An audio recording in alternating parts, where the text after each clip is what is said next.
Hi everyone! For our clay slab story projects, we need to know how to roll a slab of clay out appropriately and get the correct thickness that we want and an even amount of thickness on all sides. So that's what I'm going to be demonstrating to you all today, how to do that correctly so that we can be efficient with the beginning processes of our project and make sure that we set ourselves up for success with our construction.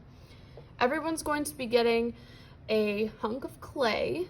Yours might not be this exact size, but a size that will give you enough for about a pencil thickness width for your project. And if you end up needing more than the amount of clay that I give to you, let me know and I can give you more. We do have extra. You're going to need a rolling pin today and a canvas mat, a clay knife, which is also known as a fettling knife, and you're going to need a board. We'll talk more about this in a second. And we'll be using these 6x6 sheets of paper for tracing out our square at the end once our slab has been rolled. Every time I work with clay, I kind of do a little self-assessment and I see, do I need to take off any jewelry? I've rolled up my sleeves, I cut my fingernails because I hate how it feels getting clay underneath my nails. I have an apron on. If you want to use an apron in the room, we have some. And I would also suggest just rolling up your sleeves and taking off any jewelry that you might have that's close to your hands or on your hands to make sure you're not going to be getting clay all over it. I also, once I've set my mat out and have my clay ready, I prefer to stand when I'm rolling out my clay slab because then I have the ability to put my entire body weight into the rolling process and not just my arms or my wrists. So I am going to be standing, which you will not be able to actually see, but that's an important thing to take note of. When I'm rolling out my clay into a slab, I'm going to just be rolling in one single direction, and that's mainly so that I can be very aware of putting the same amount of pressure on both sides of the rolling pin with both of my hands. If I'm rolling like diagonally and I accidentally am using more pressure with my left hand simply because I'm kind of headed in that direction, you're going to end up with a flatter piece of clay towards the left side of your rolling pin. So I'm going to suggest that you only think about rolling forward and backward. You can always flip your clay and switch directions if you need to start rolling it out more widthwise. And I'll show you what I mean by that in a second. So I'm just simply right now going forward and backward, and I am going to stop what I'm doing after a few passes back and forth, and I'm going to flip and rotate my clay. So I'm flipping it over, and then I'm also going to rotate it. So now this is the way I was going before. I'm going to be going back and forth, but now I'm going to be widening the clay from our original orientation. And that's just going to help us get a square out of this because we don't want it to just be a long rectangle. We do want it to be a square, and a square that's large enough for us to be cutting a 6x6 hunk of clay out of this slab. So again, I'm going to stop what I'm doing here. I'm going to flip it over, and I'm also going to rotate it. I'm continuing to try to put the same amount of pressure on my rolling pin with both of my hands. I don't want to end up with one side that's really thin and one side that's thicker. Our goal here is even consistency throughout and thickness throughout. And I'm doing this slowly. I'm not putting the full amount of weight that I can on this rolling pin because I don't want to make it too thin too quickly. So again, I'm going to flip and rotate. And periodically, I would suggest stopping and putting a wooden pencil or a mechanical pencil or one of these clay tools that's about the thickness of a pencil, putting this against the clay and getting down at eye level and seeing, is it about the thickness of my wooden pencil? We want it to be around that thickness to set us up for the most success with layering and making sure that the clay is not too thick to go into the kiln. So I'm noticing that this side over here is a little bit thicker than this side over here. So I am going to spend a little bit more time trying to roll out this right side just after comparing against the wooden clay tool. And I'm also as I'm going here, gonna just check to see, you know, where am I missing enough clay to be able to actually cut this square out. So I'm gonna stop again, rotate and flip.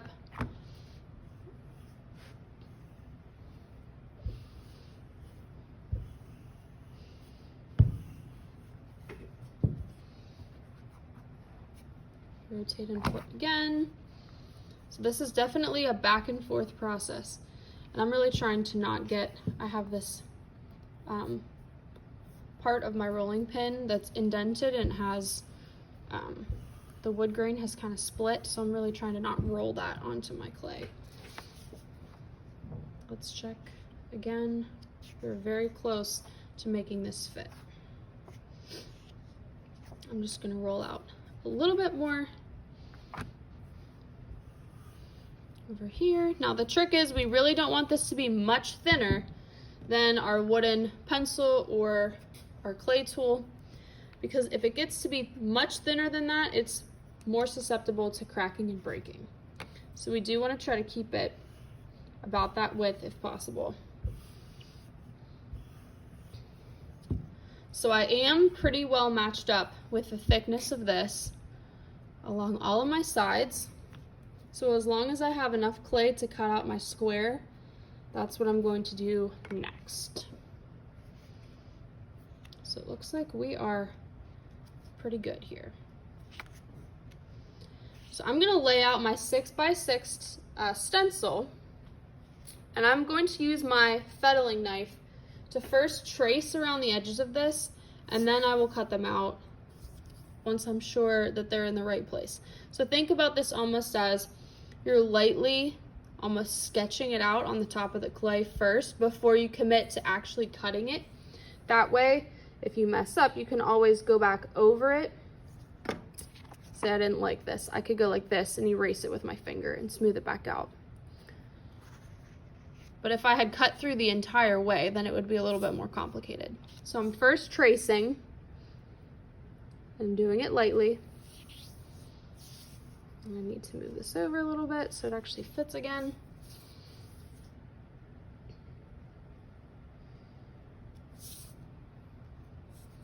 I'm just making sure that I'm holding the stencil down so it's not moving around as I'm tracing.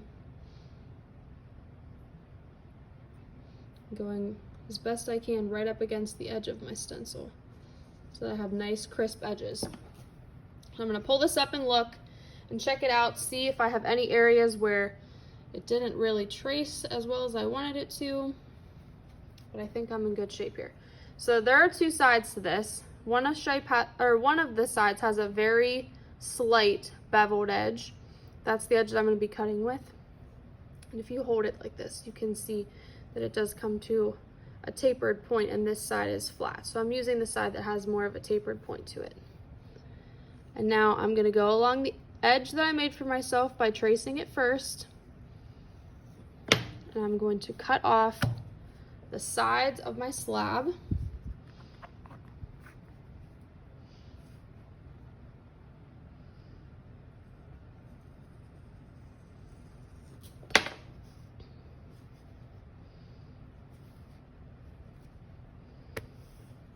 Once I have this cut off, I'm going to very carefully smooth my edges a little bit with my finger, or you could use a clay tool to do that, one of the wooden tools.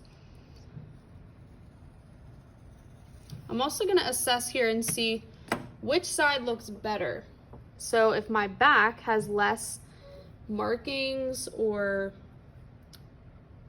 little indentations from the canvas, then I won't use that side. So this side does have more texture to it just because it was right up against the canvas when I was rolling. So I'm going to continue to keep this as my front. This is where our board comes in. This is going to help our project stay flat while we're working on it. This is a wooden board that I have put either, we'll use garbage bags or just plastic bags that we're going to stretch along the wooden board and then tape along the back. And I've put my name here to identify that this is my board. My project is going to stay on here the whole time that I'm working on it. The reason that we've put plastic on here is just so that The moisture from the clay does not create mold on the surface of the wooden board. So that's just to protect the surface so it doesn't get moldy. Now that I have this on my board, I'm gonna work on just smoothing the edges a little bit, making this look clean. Anywhere that I might have imperfections on the surface, I'm gonna smooth with my hand as well. And you'll notice that as you're working with the clay, it might be initially sticky simply because it has more moisture in it. As it dries out, it will be less likely to stick to your fingers. So if you're trying to smooth and you're getting a bunch of clay that's sticking to your hands, then I would suggest maybe waiting a day and trying to smooth again, because I am having trouble here smoothing in a way that it's actually changing the surface and not just pulling clay off of it onto my finger. So I've gotten some of the imperfections off the sides just by using my finger today, but I think I am going to let this dry a little bit, and then I will be able to get a little bit more function with smoothing and not getting it so stuck to my fingers. The important part of cleaning up each day is going to be putting your project into a plastic bag to ensure that it's not going to dry out unless we want it to dry out, and then we will be leaving them partially in the bags, or we'll pull them out of the bags. But because I don't want this to dry out completely, as clay is exposed to air, it continually dries out and all of the moisture is taken out of the clay. So we want to be able to continue working on this from day to day. So I'm going to make sure that this goes inside of the plastic bag that's been given to me. We're going to be using tape, and we'll put a piece of tape over this with your name on it. And then we will also close the bag up. That's another important step to make sure that no air is going to get inside of this bag. And then when I come in tomorrow, or my next class period, I will be able to still work on this, and it will be pretty much in the same state that I left it, if not maybe just a little bit drier than when you left it the day before. So that is the process for starting our slab. And then in future videos, I will be showing you starting the layering process and creating detail for your stories as we build up these layers and try to incorporate texture and different elements with clay hand building to try to give you as much detail as possible for your stories.